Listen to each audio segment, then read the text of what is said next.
Bismillahirrahmanirrahim. This is me, Miss Aisha Manzoor, and you all are watching my channel Chemistry Solutions. So today we are going to discuss some of the rules of drawing graph. For a graph to draw, you should use a sharp pencil, label both axes with units, independent variables on the x-axis, dependent variable on the y-axis.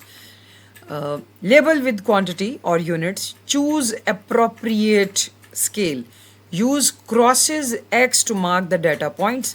For scatter graph, the graph should cover at least half the grid, include a line of best fit. Circle anomalous results. Common question: why must the graph line pass through 0, 0? It is because when no reactant, you have to write the name of the reactant. When no reactant is added, there is no reaction. For tables and graphs, each table column should have the physical quantity and the appropriate units. The table's column headings can be directly transferred to the axis of a constructed graph. Dependent variable is one which is changed and measured during the experiment with respect to independent variable. Unless instructed otherwise, the independent variable should be plotted on the x-axis and the dependent variable plotted on the y-axis. Each axis should be labeled with the physical quantity and the appropriate unit, time and second.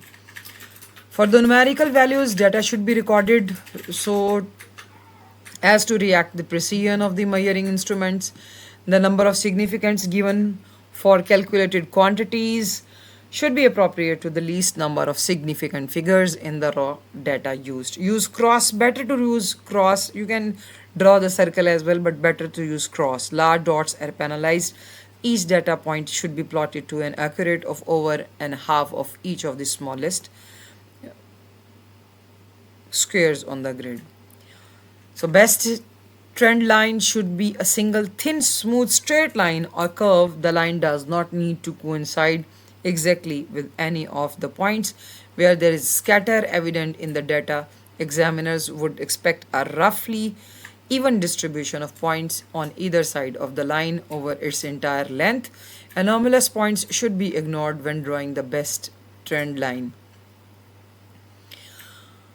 Unless otherwise instructed, the scales for the axis should allow more than half of the graph grid to be used in both directions and be base and on sensible ratios. Point on the graph should be marked as in the data. Examiners would expect a roughly even distribution of points on either side of the line over its entire length. Anomalous points should be ignored when drawing the best trend line. Best fit line should be there.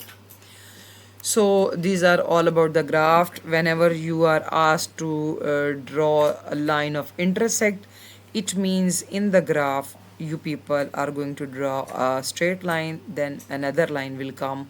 This means that intersection is there, that lines are intersecting between them.